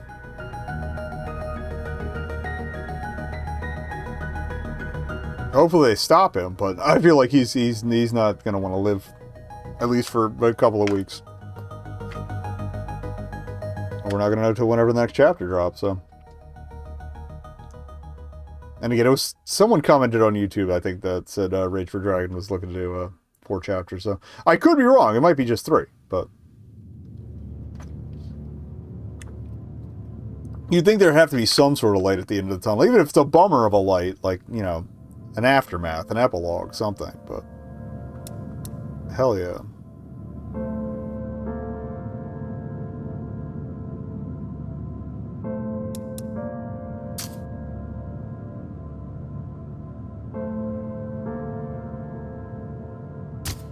Okay. It auto-saved and it's going to pick me back up from home. Okay. It is nice that they have the Chapter 3 coming soon. Little notice there, but okay. I don't know what to follow that up with.